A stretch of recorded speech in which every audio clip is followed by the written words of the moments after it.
think that's right. Yeah. That's right.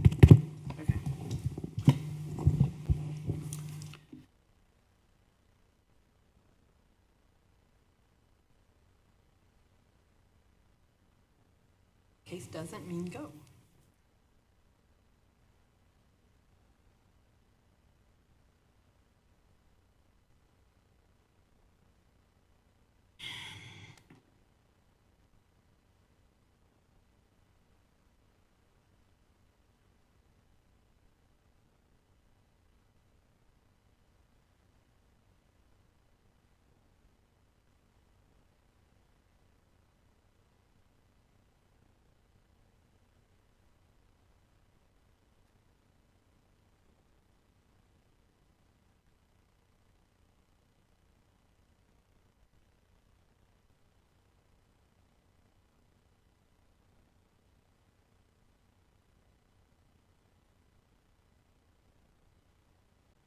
You do.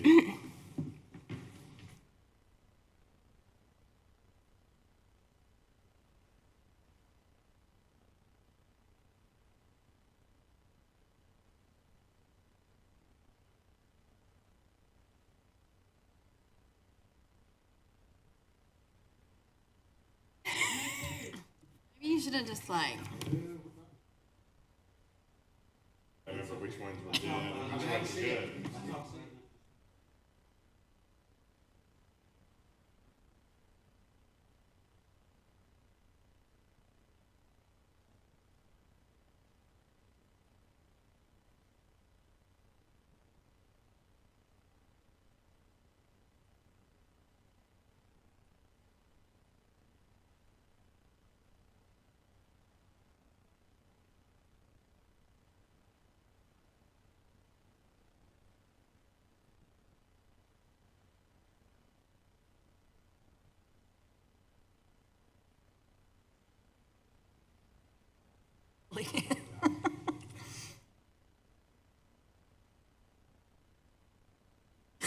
Two minutes.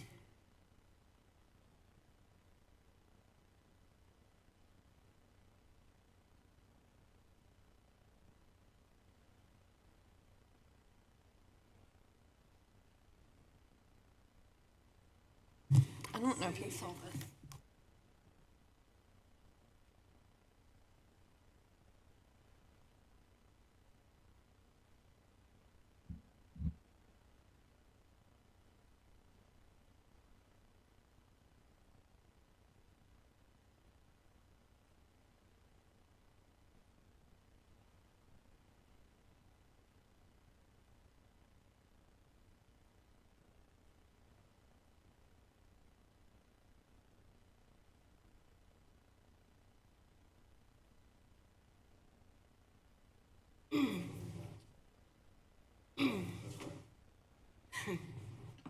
I think there's some old ones that.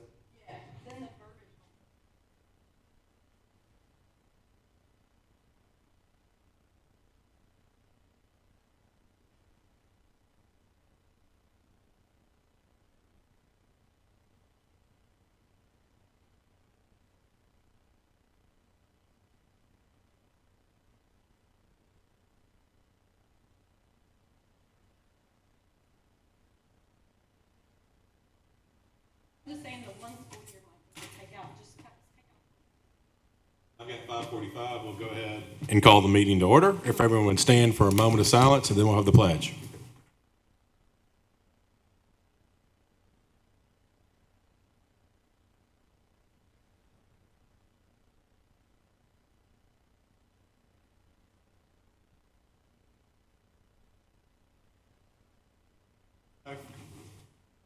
Allegiance to the flag of the United States of America, to the republic for which it stands, one nation, under God, indivisible, with liberty and justice for all.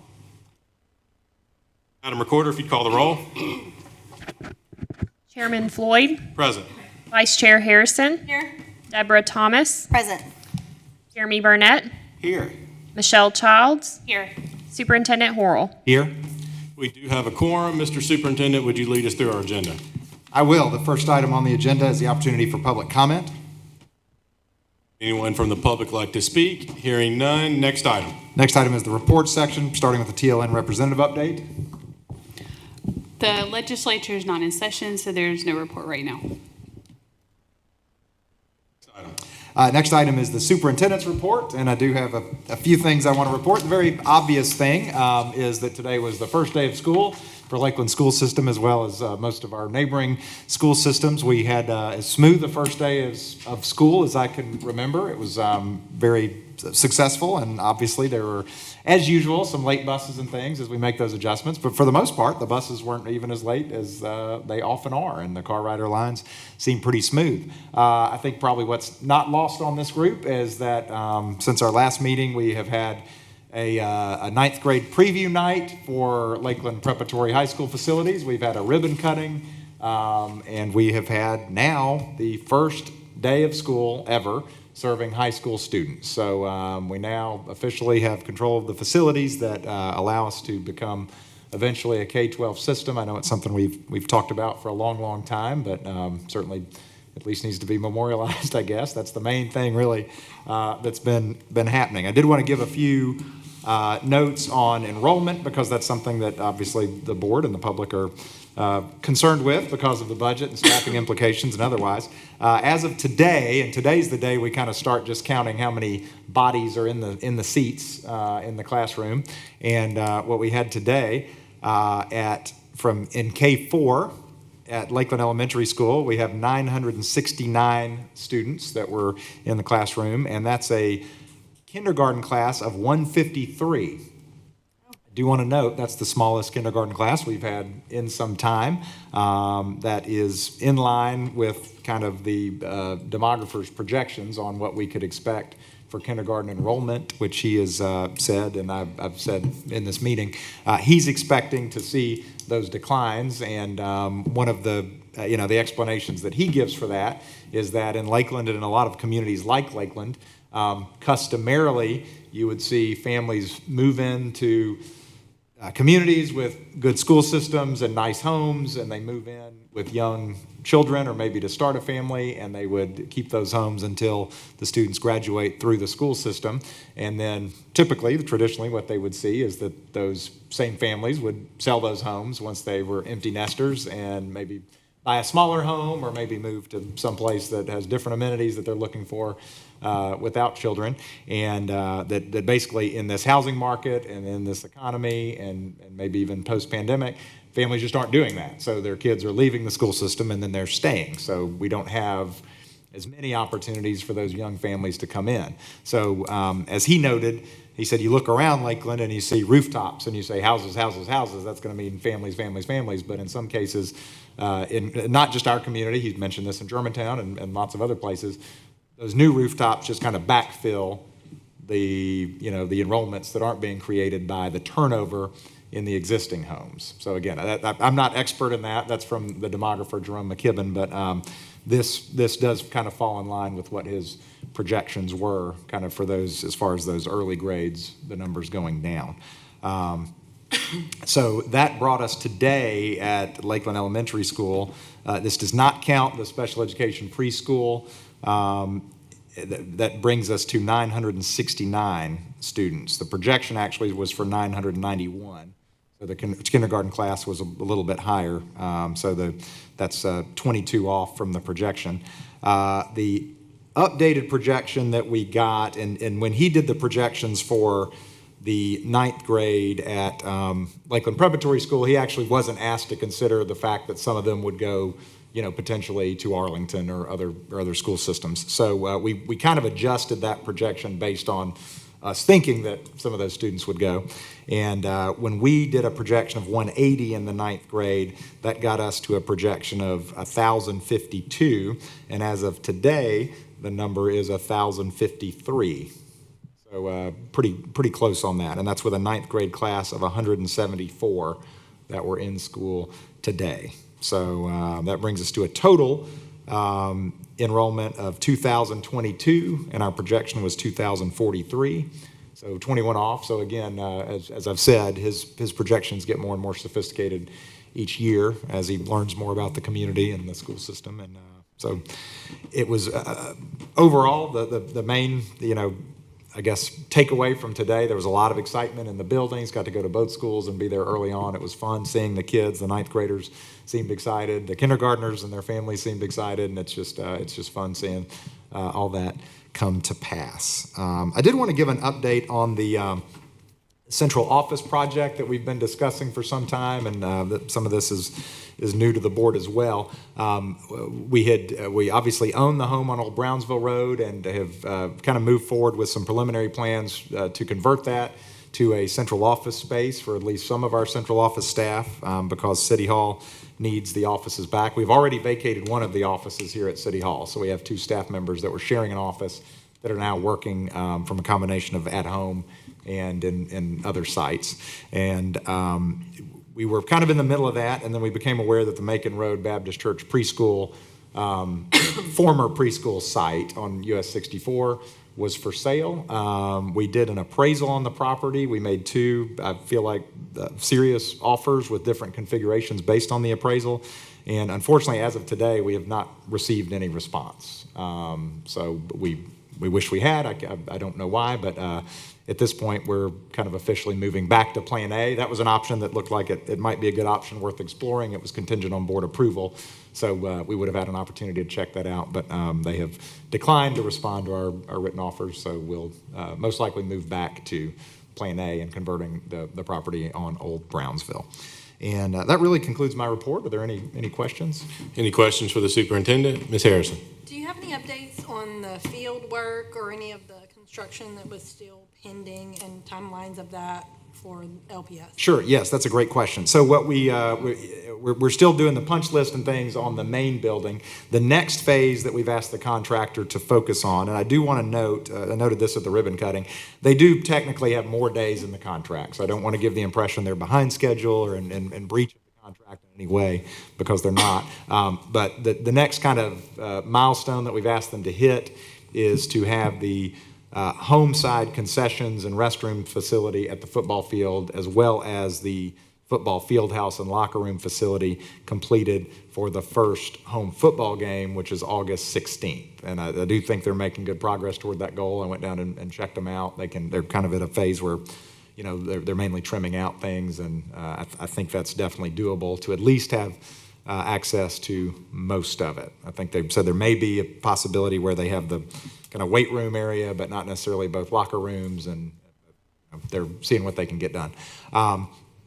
Their goal now is to have the baseball, softball, and band practice fields sodded by the end of this month, which is stretching beyond what we had hoped and what's ideal for sod. So some of the success of that sod would be, the weather at that point, and then to get those buildings finished shortly thereafter. Yeah. So they do the if they lay the sod and it doesn't take, can you refresh everybody on kind of what happens if it doesn't take, or if it browns, or if lads can't get it back or whatever? Well, I mean, it's under warranty. I mean, they would be responsible for replacing, the sod at their cost and making sure it took. Now, that would obviously have implications for, where you play games and things. So we're all hoping that's not the case. But that is the worst case scenario, is that they get the sod down and it does not have time to take. I think we're less concerned probably about it's possible that if it wasn't able to establish and start growing, it could lay dormant and then start growing in the spring and maybe push back when they could have access. Once it goes pretty quickly, we've learned.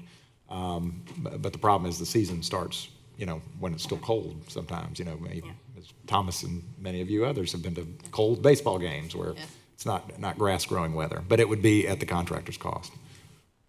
Any other question? Ms. Harrison? Just one more, and this is a segue into, I know you and I have talked about it, but could you just give the board just a brief kind of how the lads contract is going? Because I know we've had like a year with them kind of, so if you would just, for the public too. Yeah, we did invest a considerable amount of money with lads to be our field maintenance company, and in my opinion, it's been money very well spent. I think the appearance and the playability and the maintenance of the fields is very far beyond what they were when we were trying to maintain them ourselves. They are responsive, they are proactive. If they see issues with the sod, they make me aware of them in terms of if there's fungus or there were armyworms at some point, and they get right on those things, and even make me aware sometimes of things that are beyond their scope. So that's been a very good professional relationship, and I think it was a good investment by the board. Any other questions for the superintendent? Hearing none. Mr. Burnett. If I could, just because I know there's a member of the public who came here a little late and I believe wants to speak, would it be okay if we move back to public comment for just a moment before we move forward? Any objection? Hearing none. If anyone from the public would like to speak, the floor is yours. I'm going to make sure this is on. We may be dead on that one too. What about, do those mics Here, work? you wanna, will this? Well, but it won't go through the live stream if it's not. We want the public to Say benefit from your comments. Sorry for the technical difficulties there. If you would state your name and address for me. Jeff Roman, 5310 Conifer View, Lakeland. Thank you. I appreciate you guys allowing me to speak. I apologize for being tardy. Had 2 kids to pick up today. Anyhow, the reason I'm here is actually twofold. My initial reason for coming is branding issue. We all love it. Everybody does. The issue that I have with it personally, and that I'm hoping can get rectified through whatever means necessary, is how stringent the guidelines are for the boosters that are trying to raise money for their activity. And it's really hard for them to raise money when we have 15 boosters selling the exact same thing. The only difference is what sport name it is. And then you go online and you see random people or random businesses being able to use the Lion, being able to use the name Lakeland, whether it's elementary, middle, prep, doesn't matter. And they're able to be way more creative. And so, in essence, the people who are doing it for the benefit of the school are being handcuffed, while the people that are doing it for the benefit of themselves or their business or their families, whatever the case may be, has more freedom. I would really appreciate it if the powers that be, could get together on that, loosen it up a little bit or something. I understand no defamatory, no derogatory. Hopefully common sense prevails more times than not. But you have to give them something to where their creative minds can go into a slightly different direction. The one thing that I've heard having this conversation previously is, we want to protect our brand. We want to protect, think of the Grizzlies. And I'm like, didn't resonate with me. Because if you go to a Grizzlies game, which I'm sure all of you have, you go out there and you see jerseys, you see shirts, you see hats, socks, shorts, it doesn't matter. There's 10 million different types of bears. There's 10 million different types of, marketing. And it all sells. It all benefits the program, it all benefits the Grizzlies, but, we are kind of, pulling it back. And I understand we're still young, I get that, but we have to grow eventually, and having 300 kids at school with the exact same shirt and just say, oh, okay, yours is soccer, okay, cool, football, but they all look the same, doesn't give anybody any juice. You're going to get people that are like, you know what, I've already got 5 of those. They need another one. I would really appreciate it if, a conversation could be had with that, sooner rather than later, just because, school started. You guys know how it is. Y'all have kids. Friggin' that year flies by and you're like, where did that go? So, sooner rather than later would be great. And then Another thing that I'm bringing up last second, and I do apologize for that, but it's something that just brought to my attention in an overt kind of way because I was just listening to a conversation. But somebody was talking about how our substitute teachers, like $110 or something like that. So I just did quick math, 180 days, $110, $19,800.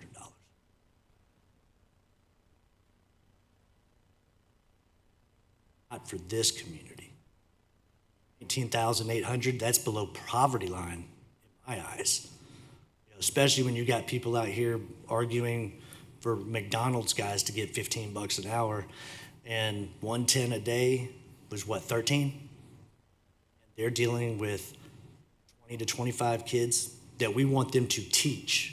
We're not asking them to put a movie into a thing. 2 minutes, so. Oh, I apologize. Yeah. That's Yeah. fine. Well, I appreciate you guys. Enjoy your day, and thank you for listening to me. Thank you, Thank Mr. you. Roman.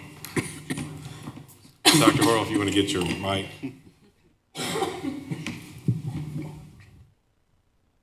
I'm chewing gum, that's why it's doing it. Mr. Chair, just thank you for that flexibility. Mr. Roman and I talked about that previously, so I knew he wanted to address the board tonight. Very good. We will, I want to put Dr. Horrell on the spot, and I want to give him time to think. But I know you spent some time before thinking about branding, and as I see it, there's kind of two separate issues, one that officially affiliated with school and those that are not. Would you like to speak to that just a little bit?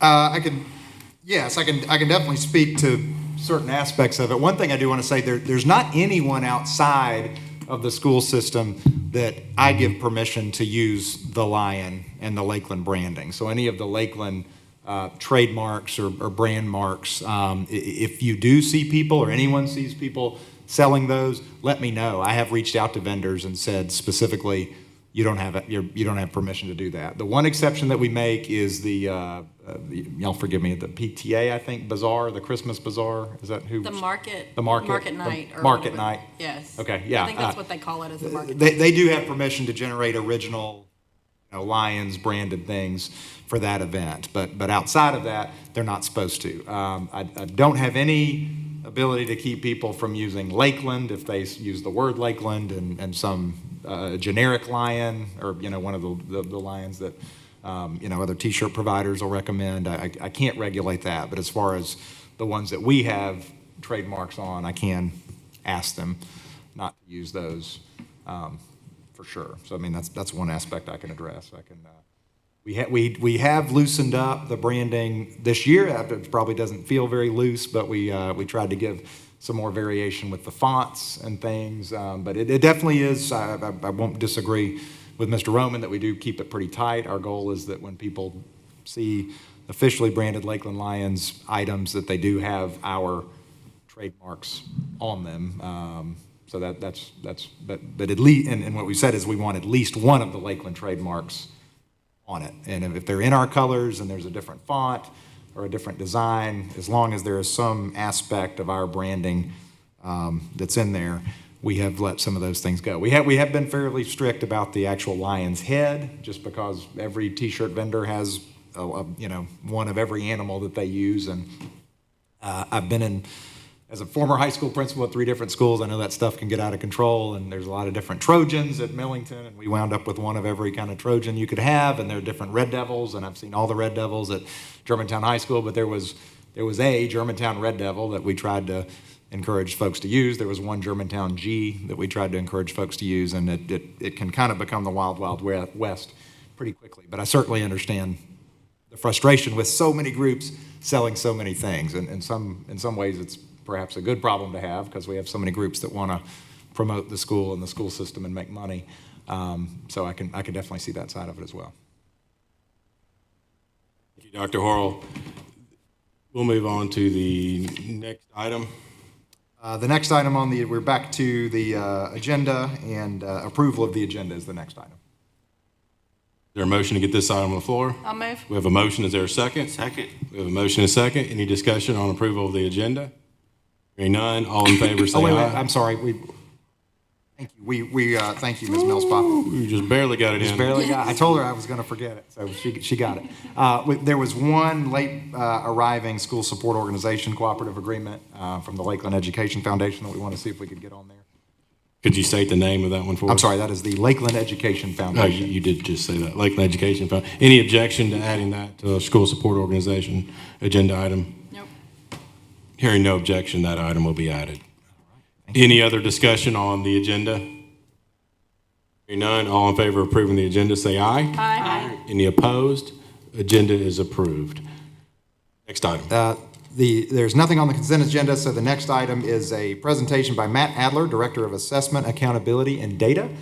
I'm also going to let him use my microphone, and I am also going to note that today is Mr. Adler's birthday. Happy And birthday. So glad And you're your with present us. is to come to this meeting and present to us. Yeah. That's right. His- Before we do that, before we move to that, I don't want to think, I don't want Mr. Roman think we're blowing past. Dr. Hull, do you mind emailing Mr. Roman kind of the new guidelines as it relates to our logo and whatever you've done?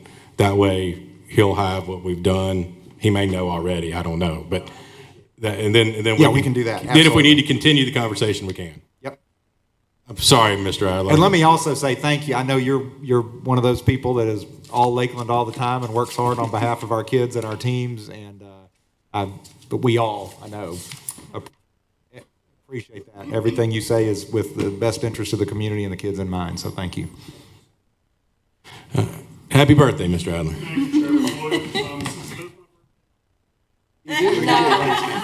No, you just gotta talk really loud. I had a more extensive birthday tribute, but I'll go ahead and give you a thank you for being here on your birthday.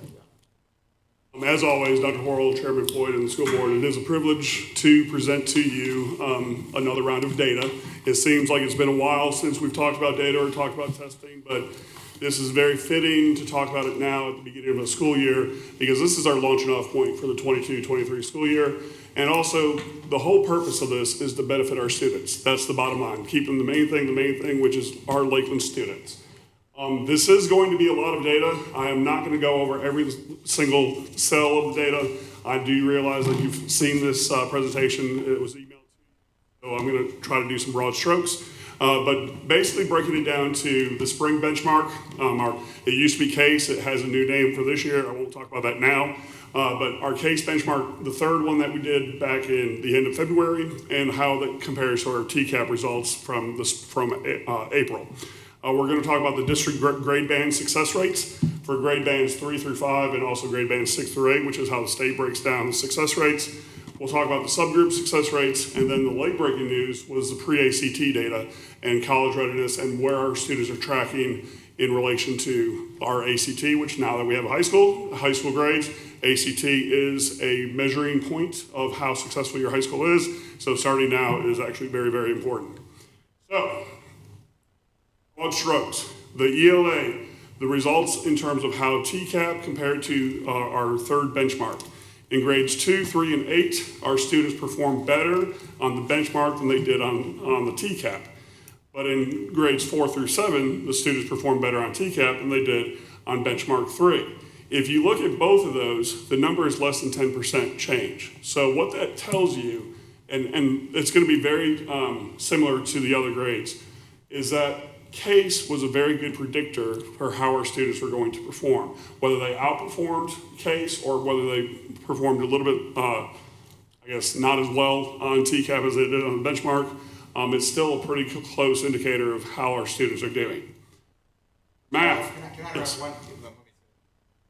Sorry for these technical issues. We're sharing mics and everything. There also seems to be an issue with live streaming the slideshow, so we are going to attach that to the agenda. So if anybody is watching this presentation at home and would like to, as soon as it's over, we'll attach that, and you could go through and watch the actual slideshow along with the presentation. Sounds good. For math, the results, grades 2 and 6, students performed better on the benchmark than they did on TCAP, but with only a 7% change. And for grades 3 through 5 and 7 through 8, which are the majority of the grades, they actually performed better on TCAP than they did on the third benchmark. And for our EOC, Algebra 1, there was no difference. The Algebra 1 data was right on point from the benchmark to TCAP, or to the EOC.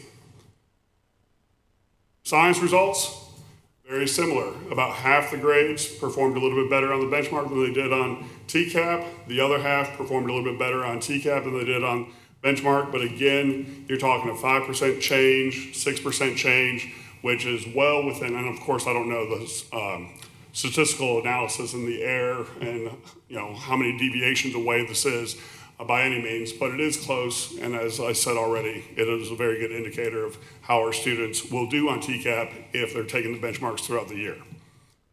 In social studies, all grades actually perform better on TCAP than they did on the benchmark. And with all of this information, it's important to note that at the end of February is when the benchmark is given. There's still teaching going on. All the standards are not taught yet. The data comes back for around spring break, so the teachers can have that data when they return from spring break, but they still have 4 weeks before TCAP began. So they had more teaching to do, more standards, more review, and it's going to be very similar this year where the fall benchmark will be done at the end of September. The winter benchmark will be the end of November going into December, and then the final one will be the end of February, early March, so they have that data going into TCAP. Numbers, these are just the numbers, again, that just reiterates everything that I just said. If you look at ELA grades 3 and 4, grades 4, that made the gain, or not a gain, but they outperformed on TCAP than they did on the benchmark. Grades 5, 6, and 7, especially 5 and 7, there's double of percentage in terms of performing better on TCAP than they did on the benchmark, so that's very encouraging news. If you look at the comparison of success rates between 21 and 22, and I did color coding, it is not Christmas, but as Dr. Horrell said, it is my birthday, so just keep that in mind. The grades 2 and 3, if you do the average, that's about 1% of a change. So they're not significantly changing from one year to the next, at least from 21 to 22, but there was a slight decrease. But in grades 4 through 8, there was a positive increase in terms of success rate, 22 compared to 21, which is great because we do know that learning loss existed. And we do know that we had summer camps, and we do know that we've had a little bit extra effort. We've had a normal year where standards are taught to make sure that these students are making progress. And it's evident from the success rates. And grade 5 ELA, a double-digit improvement from last year to this year, which is pretty remarkable. Mr. Burnett, I included this just for you. This is comparing, again, it's not apples to apples because kids come in and go out, they enroll, they de-enroll or withdraw. But from the cohorts, for the most part, kids that were in grade 2 in 21 had a 58% success rate.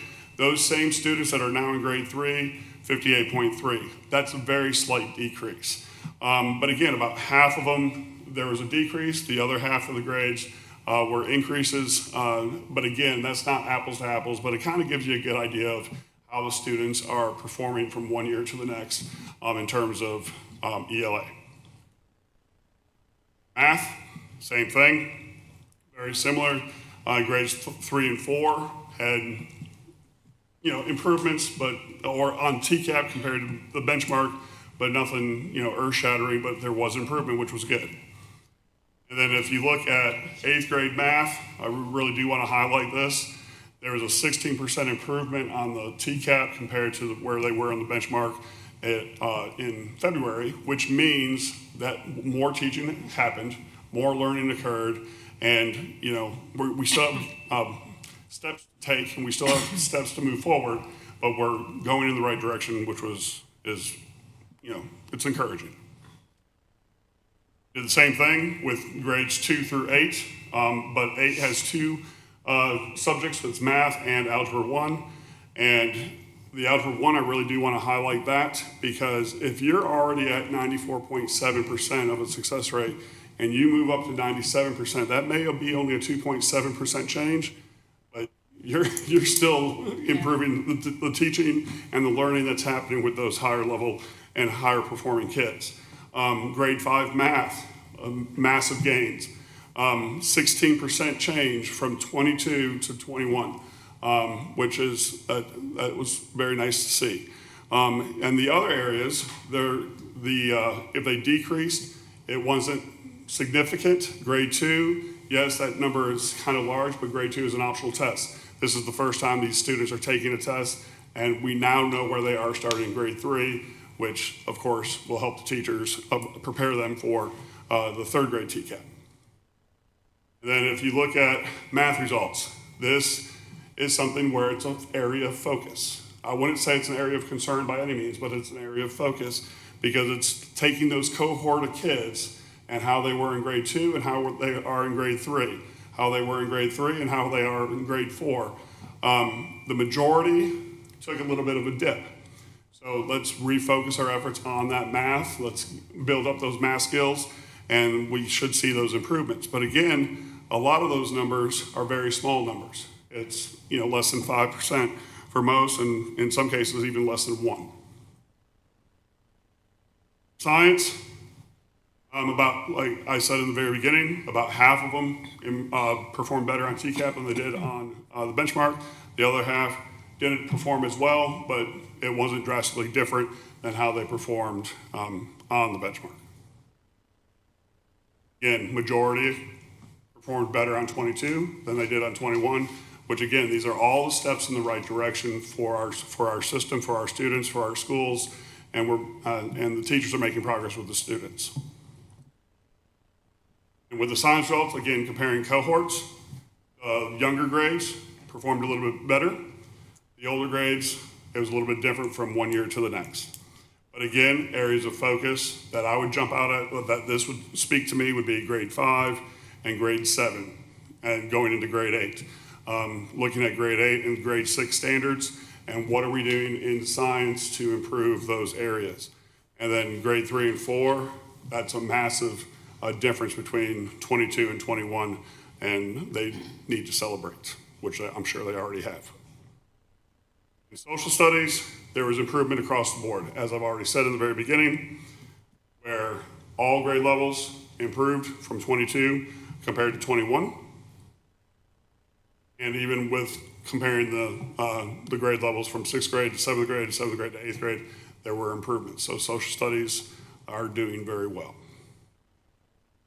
Now we're moving on to the success rates and what they are. And I know this is a lot and I'm going too fast, or going very fast. If I'm going too fast, please slow me down. Our success rate for grades 3 through 5 is based on how our students do on ELA and math only, divided by the number of valid tests, multiplied by 100. And the success rate is our meeting expectations or exceeding expectations. And they change the language from on track to master to meeting and exceeding. And our 21-22 AMO, and the AMO, for those of you that don't know, which most of you do know, it's our target that is set by the state. Is if you hit that target, you are deemed successful. If you hit a double AMO, you're more successful, and so on. And if you don't hit it, you may not be considered unsuccessful, but it depends on how far away from the AMO you are. So for grades 3 through 5, the target that the state set for us for last year was 67.2% for a success rate. The double AMO target was 69.4. Congratulations to grades 3 through 5. They hit that out of the park by having a success rate of 70.3 for ELA and math for grade bands 3 through 5. That's excellent. It's I don't know the numbers off the top of my head, but it doesn't happen at districts across the state, in every district across the state, where this grade band exceeds the double AMO. That's a very special accomplishment, and again, that grade band should be celebrated. When you look at grades 6 through 8, it's a little bit different because there's the high school math that's incorporated into into the success rate. It's English, it's math, and then it's our Algebra 1 score, divided by the valid tests. The AMO for last year was 51.4, and the double AMO was 54.7, and the success rate for grades 6 through 8 was a 50.6. That's less than 1% of missing the AMO. That is very close. That's 1 or 2 students moving. So they're on track. And again, in that grade band, there's a lot of other changes, a lot of other physiological factors that are happening, as we have spoke of in previous presentations, that, again, less than 1%, they're almost there. They almost hit the target. It's maybe a millimeter away and they're on the right track. So that's something to celebrate, but it's also something to focus on, because that, for this year's AMO, we are going to, the state will set the AMO based on this past year's data. So that target is a moving target, and the higher you perform, the harder it is to hit that AMO. And again, the teachers continually work hard. They hit the standards, as Dr. Horrell mentioned, in our in-service, and standard-based instruction, data-driven instruction is going to help both schools hit their AMOs and double AMOs going forward. I wanted to look at the subgroup success rates, because this was kind of eye-opening. And one thing I did not mention in the very beginning of the presentation is I cannot talk about TVOS at all, because TVOS is embargoed. When the embargo is lifted, and if I'm invited back to present again, I'll be more than happy to present the TVOS data. But from the success rate data, the subgroups, and I took the four main subgroups that are reported, which are economically disadvantaged, Black, Hispanic, Native American, English learners, students with disabilities, but I've also included all students in this table as well, just to kind of give a comparison between the subgroups and how all students are doing. And in grades 3 through 5, look at economically disadvantaged. There is a lot of improvement in that subgroup. Now, a 49% success rate compared to a 70.3 success rate, there's a difference there. But that subgroup is making gains in terms of how they're performing on TCAP in terms of success, which again, that's something to celebrate. Black, Hispanic, Native American for grades 3 through 5, 12.5% increase for a success rate. Those are double-digit improvements. That's something that principals and teachers and students alike should wrap their mind around and really celebrate. And then when you look at English learners, this is math and ELA, and there's improvements going on in the English learner, and these are English learners. These are not transition. This is strictly somebody that is truly learning the new language. And our teachers are doing a tremendous job, our ESL teachers. And then students with disabilities for grades 3 through 5, we have some work to do in terms of some extra supports. So that's something where the principals and their teachers will look at and dive into and look at the data and what can we do to improve.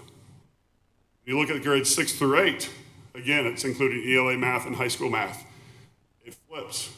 Look at students with disabilities and economically disadvantaged. Those are your top two with improvements in success rate. English learners are still improving. But then your minority group, the Black, Hispanic, and Native American, there's a slight decrease.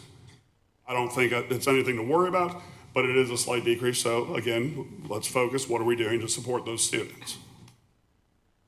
And finally, I do want to talk about the 2022 pre-ACT results. Yes, sir. If I could, I just want to point out something that's not, that may not be really clear on the overall, the ELA and math. You look at the subpopulations. Which? Go to the slide 26. Back one more. There we go. So looking at those differences, if you look at 21 success rates, there's a 33.5 percentage point gap between students with economically disadvantaged students and all students in 21-22, but that gap closes at 21 percentage points. Correct. So we closed that gap in 1 year by 12.1%. Correct. When you look at that, all students versus students of color, you close that gap by 7 percentage points in 1 year. Correct. So I think that's something also that is so important to look at, that we're closing the gap. If we raise the benchmark for everybody and close the gap, we're making real strides for success. Correct. Because Dr. Hull, we've talked about that. Economically disadvantaged students are still, is that 15% of our student population? I just wanted to bring that up. Those are very good points, Mr. Burnett. Thank you. Because closing that gap is very, very important. And again, that moving target too. And every year it's moving. And if you can see it in both areas where that gap is being narrowed and the achievement is increasing, that's something to celebrate.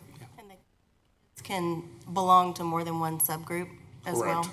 So, yeah, some of the same Correct. students are reflected in multiple categories. Correct. Okay. And I did not include, of course, this is data ad nauseum, but I did not include the super subgroup, which would address what you're speaking of. Charles, did you have a question? That was my question. That was my question, was just if it can, be in more than one group. Yes. Okay. Are we okay? Great. All right. Thank you. Let's get to the high school stuff. Pre-ACT results. First of all, the pre-ACT determines college readiness, and ACT is our college readiness as well. And it's one of those factors that is going to measure us as how successful we are as a high school, is how many of our students are college ready, along with EPSOs, along with everything, credit bearing, how many credits a student has, a lot of things that go into the high school realm. And we start with the pre-ACT. And Lakeland has a unique opportunity to support our ACT scores to probably become one of the best in the state, if not nation, because you can support these kids from 6th grade on in terms of ACT skills. For those of you that don't know, and I'm speaking to the public mainly, is most of your ACT skills are learned by 8th grade.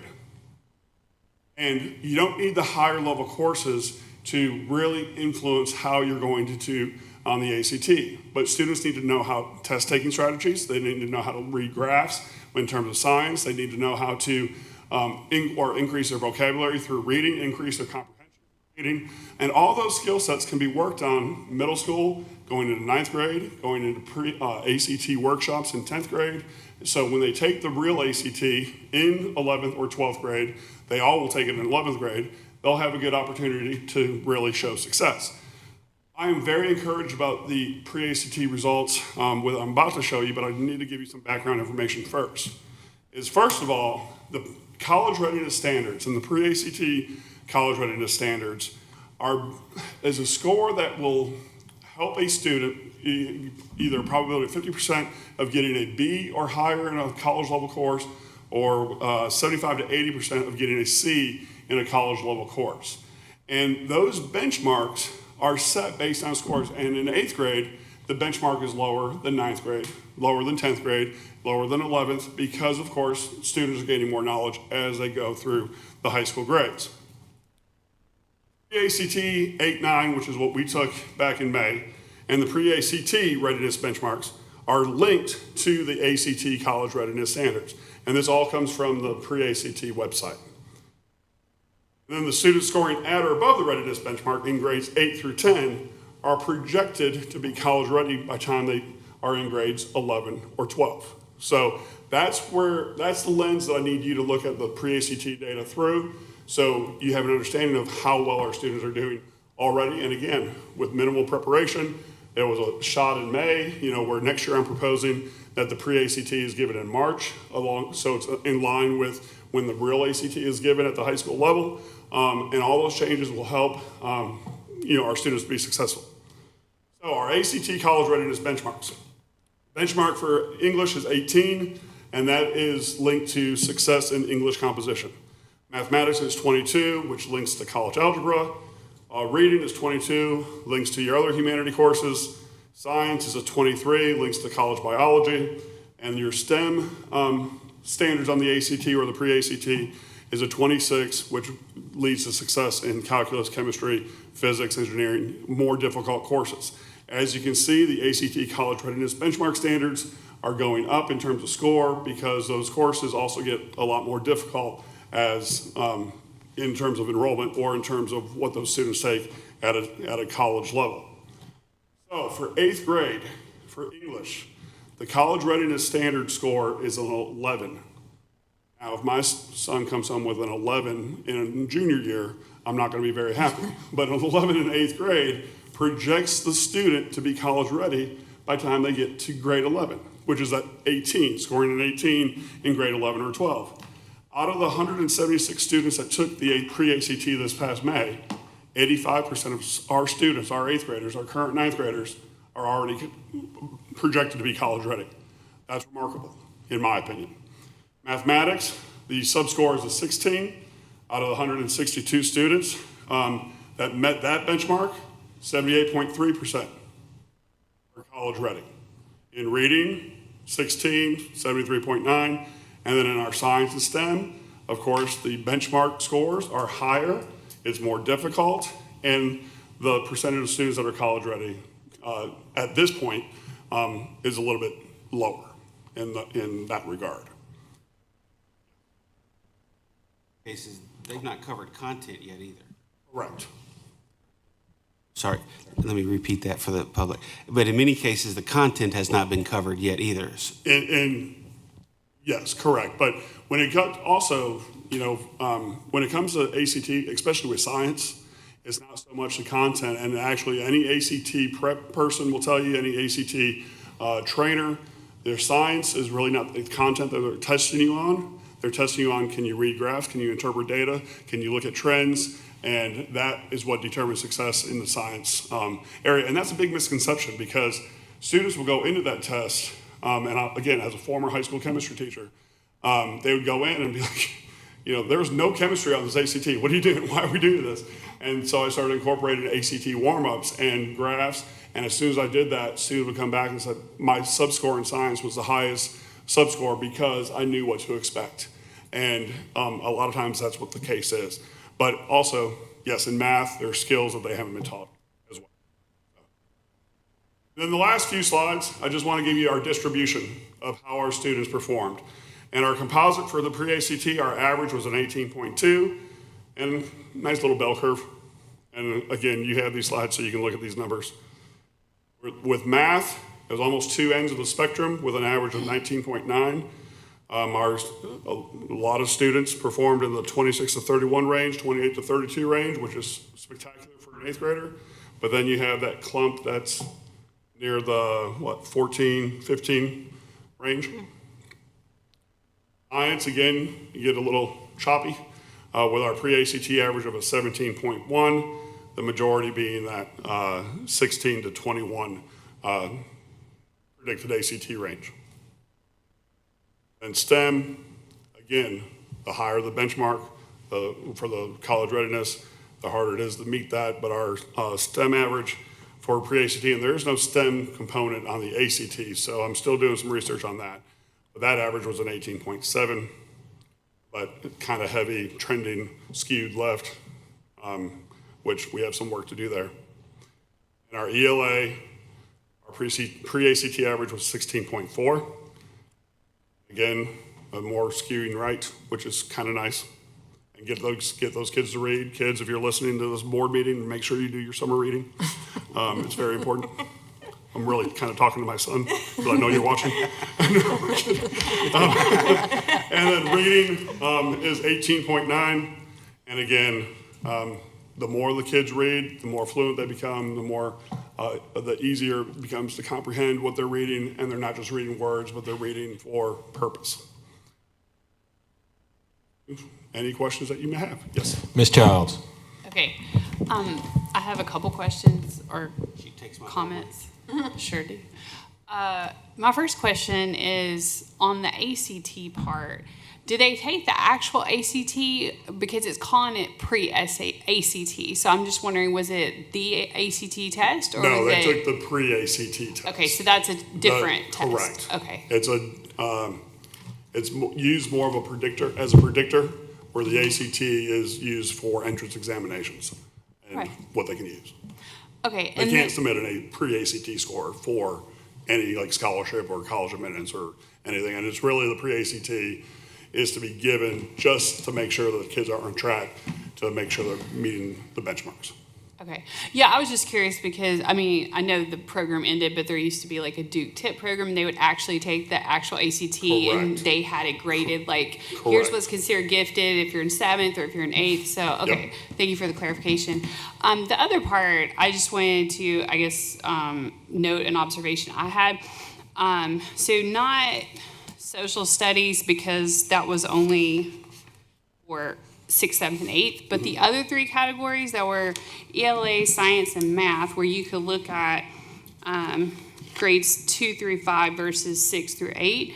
I noticed, because obviously today's 6th, 7th, and 8th graders, those were the cohort that got 3 days a week the school year before last. So I noticed that, you can almost just draw a line between what those scores look like. And so I feel like, and again, we didn't have any control over that, but you know, you can just see like how much better the kids that were at LES for, you know, first, second, third, and fourth, because they had 5 days a week versus others. So I know that some of the hills that, you know, just acknowledging some of the hills that the teachers have to overcome were completely out of their control. That's absolutely So I just thought I'd note that, because it's really stark when you look at, just kind of draw the line and look at the difference between those cohorts. But thank you for, you know, And all that information. That is a very significant point, because we are, to be honest, we are still in recovery mode from the COVID year and the return from COVID year, where we were not doing normal school. So there are students still recovering from that, still getting into the routine, if you say. And I believe the more school it happens on a normal basis, the longer it happens, the better our results are going to be. And we're trending in the right direction. This is not a doom and gloom scenario by any means. We are trending in the right direction in terms of achievement and in terms of what the students are learning, and it's just going to take some time. And I always do a personal anecdote, because my son is one of those that were his 4th grade year cut short. 5th grade, COVID with 3 days a week, and DCI, which we don't want to use those words ever again, or those letters. But it's just a matter of, I'm seeing that just as he's entering 7th grade, just getting the love of learning back, it takes time. So the more we do this, I think the better we'll see these results. Valid point. Ms. Harrison. A couple questions. So when are the new AMO targets in the state, or do either of y'all roughly? Dr. World, it's usually I can't speak off the top of my head, but the moment they come out, I will let you know. Okay. I was just curious if you're playing from behind. It's usually pretty early, yeah. So, or if it's something they tell you far enough, like into the school year, where you kind of, or is it you learn it in December and it's your goal for February? It's probably October, November. Yeah. But the thing is, too, is projections for students come out as well. And last year, I did include projections of how students were projected to perform on the TCAP. I include that for all the teachers in tested areas, and I'm going to do the same thing for this year.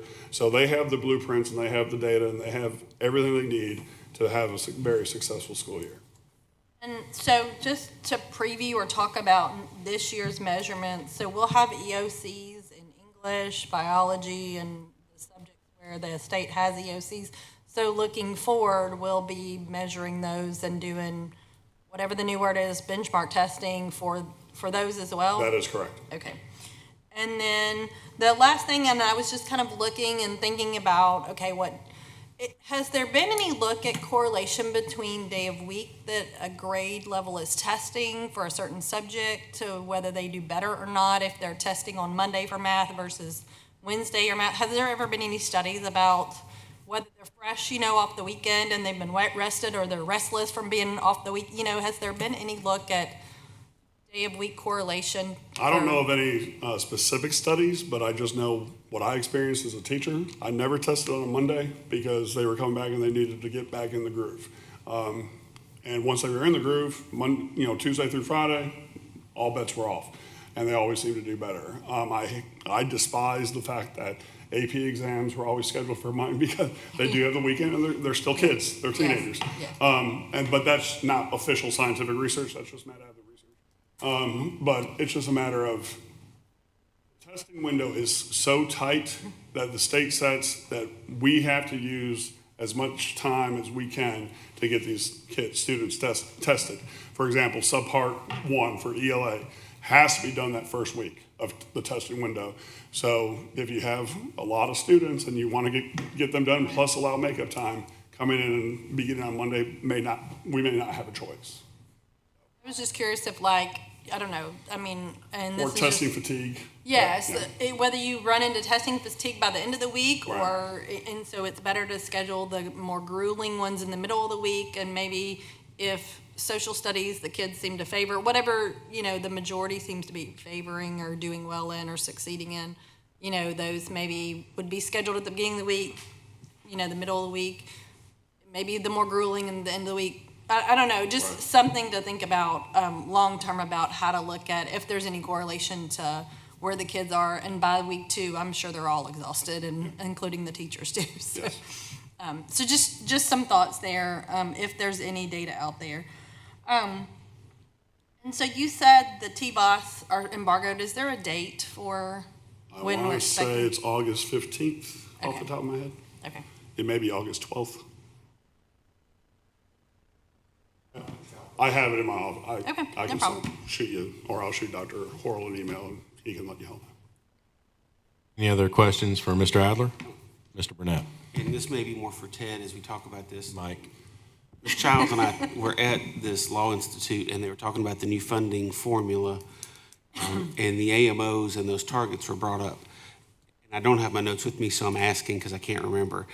So I'm asking a question I don't know the answer to in a meeting. But how are the AMOs, or are they figured into the funding formula moving forward, or is that just one of the things that they look at to mark you as successful, or I kind of remember the same language, not quite successful, or whatever they wanted to say? I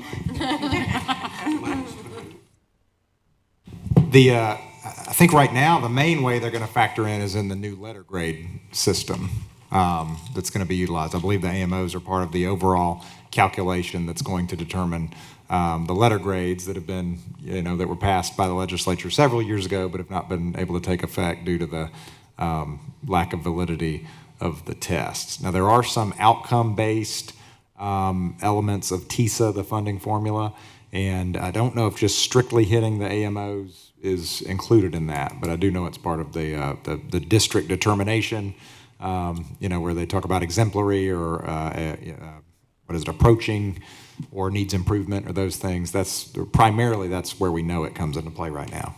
I don't recall on TISA if that's one of them. I don't think it is, but it's possible that it is. They left some flexibility for those outcome-based ones where the legislature could determine things that generated additional funding, above and beyond the base. And also, to piggyback off Dr. Horrell's, that letter grade is not just the AMO success rate. It's a multitude of factors that factor into that letter grade.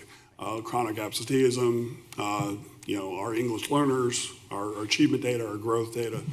So all those factors, and the state runs their magic formula, and this is what we get, whatever it may be. Ms. Thomas? You said case 21, are we switching our assessments, so we're going to use a different tool this time? It's not called case 21, it's actually called Master View Predictive Assessment. If you want to remember MVP assessment, because we're creating MVPs, but that's just the way I remember it. Yeah. That company bought out case. But it's the same way of the benchmarking and what they're going to provide for us.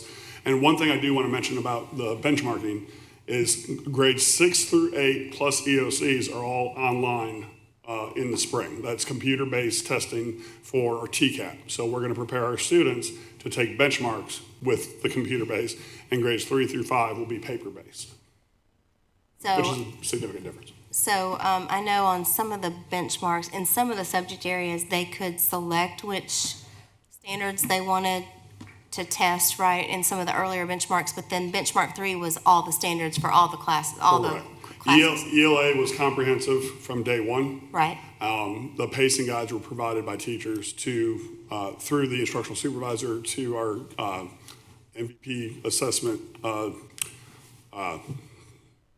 lost the word, agent or whoever we're working with.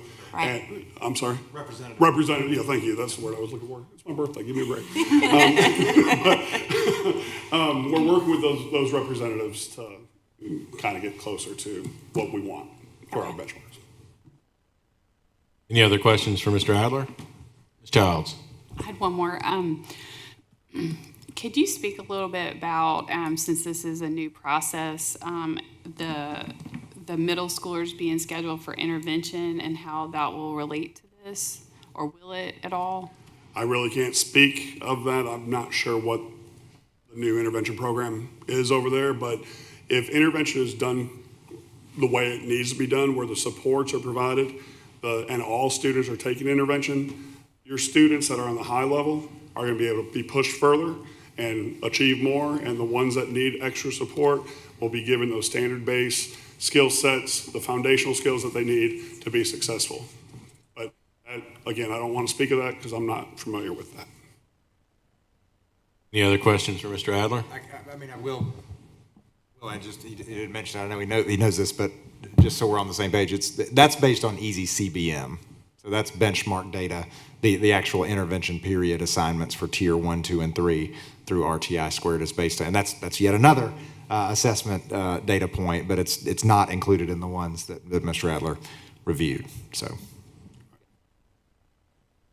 Any other questions for Mr. Adler? Say one more thing. Yes. Are you talking about the easy CBM data or what every student is taking as a focused intervention period as one of their 7 periods? The second part, yes, because for those of us with kids at LPS, it's a new thing having a separate intervention period. So For all students? For all students, Yes. yes. So I wasn't exactly sure, because that's a new thing, like how that worked and if it related to this or doesn't relate to this, so. Well, I do, and again, it's kind of both. Like, across the board, tier 1 intervention will be used to really move the students that are already hitting expectations, meeting expectations or exceeding, and to try to keep pushing them further ahead to grow them. Tier 2 and tier 3 intervention groups are based primarily on easy CBM data points to make sure that standards are being met, the skill set based to make sure that those students are learning those skills to be able to be successful in tier 1. Because the ultimate goal is to have a school to have all tier 1 students and not any tier 2 or tier 3, even though that most likely will never happen. But my understanding is that tier 1 focused intervention for all students is really to just add extra layers of support for standard-based learning. And we have to wait till September for MVP, but Easy CBM comes soon. Easy CBM probably starts as soon as tomorrow. Right, okay. And actually, K through 3 universal screener, there was some discussion between the windows because the window of our benchmarking tool had to align with norming standards, but the state and the vendors have worked all that out. So the window that the state set is going to be the same window that we can use for easy CBM. That news is breaking that we can use for easy CBM starting in early August. At first, they were telling us that we could not screen K through 3 until September 1st. And then we had also a 2-week window in May, but they went back to the original windows, which is a big win for districts throughout the state. Right. Any further comments or questions for Mr. Adler? Happy birthday. Thank you. Thank you. Thank you, Mr. Adler. Thank We you, appreciate Chairman your Floyd. Thank you, time. Board. Thank you, Dr. Worrell. Thank you. And certainly being here on your birthday. We appreciate that too. Thank you. Appreciate it. Thank you. Appreciate it. We'll give Dr. Horrell a few minutes to transition.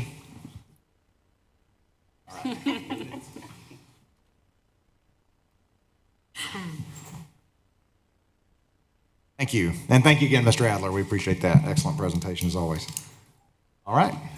Next item. Next item is the approval of minutes from the business meeting of July 11th, 2022. Is there a motion to get this item on the floor? I'll move. We have a motion. Is there a second? Second.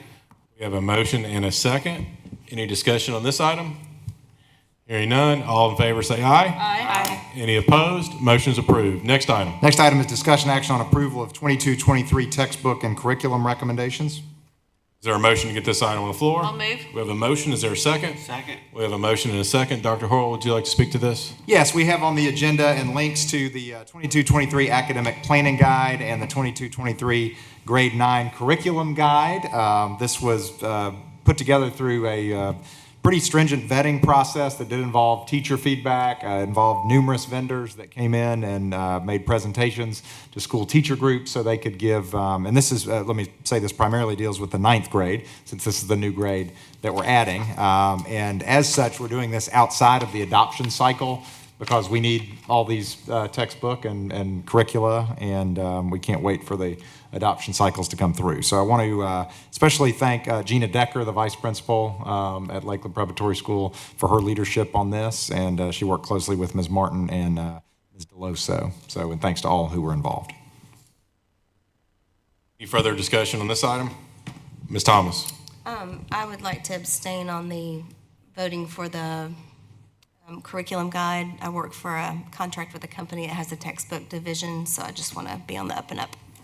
Thank you for that, Ms. Thomas. We'll show you on the record as abstaining when we vote on this matter. Any other comments or discussion on this item? Hearing none, all in favor of approving? Wait, go on. Ms. Harrison, sorry. So just for the public's clarification, the academic planning guide, it is based on what we currently intend to offer, but the courses there could be expanded if there's interest in a different CTE or an additional CTE among the population that we have. So this is not necessarily to say these are only the classes your child will be able to take forever and ever and ever. That this is, I guess, a living document that as we add courses and add grades and add interest in different things, Yes. that this will change potentially. Absolutely, and there's a very, I think, good and correct requirement that the Board of Education approves curriculum. There's not a lot of specificity as to exactly what that means, approves curriculum. We certainly know that the Board of Education approves textbooks, but we felt like that at least encompassed kind of the direction of the curriculum for Lakeland Preparatory School, and as such, thought it would be appropriate to bring it before the board for approval. But yes, it will change according to the needs of the students, and sometimes courses that are listed might not make because of lack of interest, and we may find that there are new courses that would be helpful to our students that get added to that. But yes, great point. Ms. Childs. On the academic planning guide, I was reading it today, and it just kept going and going and going. And I'm like, wow, there's 53 pages of course offerings and descriptions. So I was honestly blown away. And I know that, this is planning, and these are, 9th through 12th grade, so that our, students can see, the kind of, because you do your course planning, and, you think through what you're going to take through all the years. So I understand these are not all 9th grade classes, but I mean, I was really astounded and very impressed reading through this, and especially because I've already been going through this with my 11th grader, and so I'm very excited for our students to get to see this and take some of these classes. So bravo. Thank you. Any further discussion? Hearing none, all in favor say aye. Aye. Any opposed? Motion passes, and Madam Recorder, will you reflect that Ms. Thomas abstained? Next item. Next item is discussion action on update to the 22-23 school fees. Is there a motion to get this item on the floor? We have a motion. Is there a second? Second. We have a motion and a second. Dr. Horrell? We have an additional fee or a change to a fee, the cross-country fee, not to exceed $200. Any discussion on this item? Hearing none, all in favor say aye. Aye. Any opposed? Motion passes. Next item is discussion action on approval of school support organization cooperative agreements. And a note to the board chair, I think the board in the past has the option of taking them either one by one or approving them in mass, I believe. I'm going to start off by asking if there's any objection to approving these all at once. If there is an objection, we'll take them one by one. I have no objection. I just want to make sure, no objection, just making note of two items. One, that we're adding LEF. Been added to the agenda. badge. Correct. And then two, Dr. Horrell, so that gives us 14. How many of these are new? How many of them are renewals? Do you know offhand?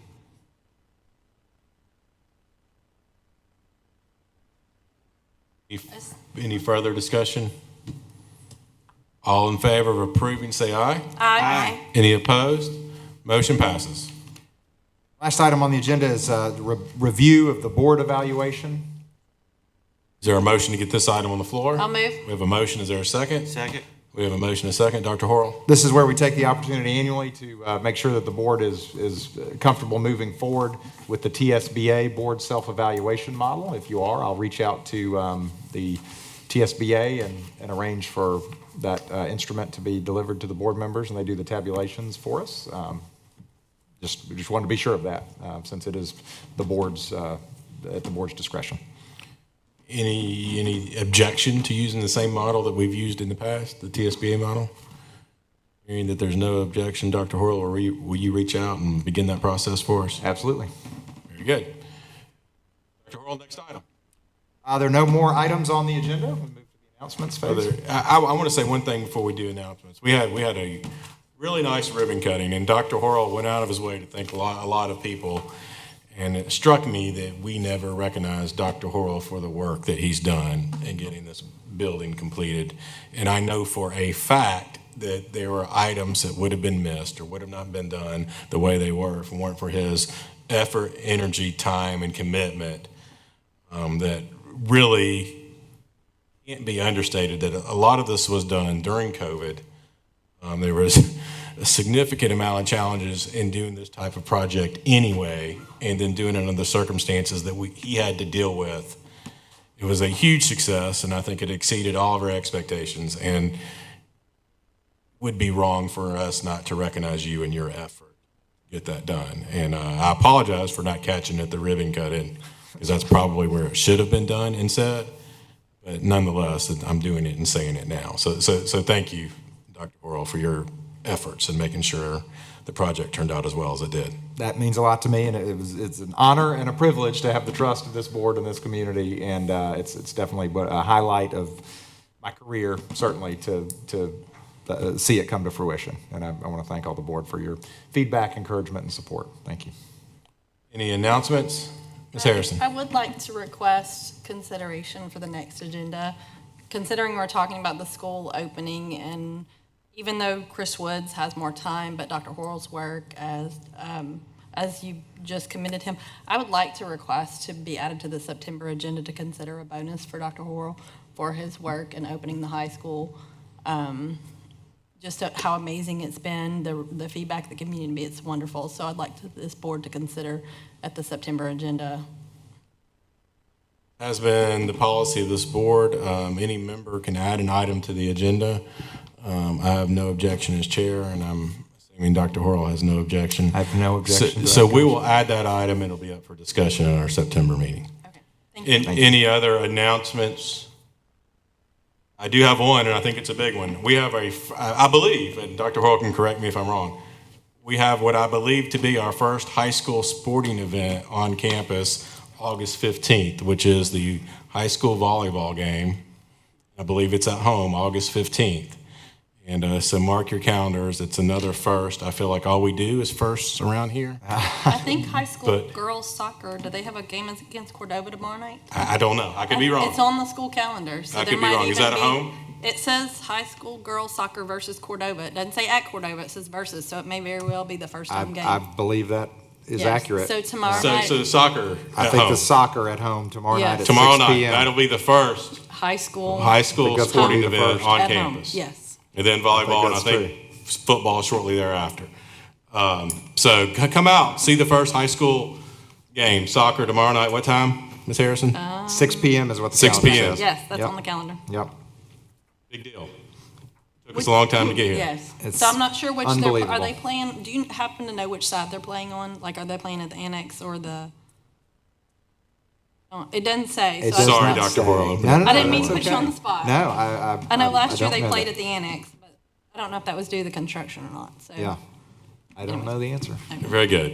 Any Check other Facebook. announcements? Yeah, yeah. Hearing none, is there a motion to adjourn? I'll move. We have a motion, is there a second? Second. We have a motion and a second, all in favor? Aye. Any opposed? We are adjourned. In the stream.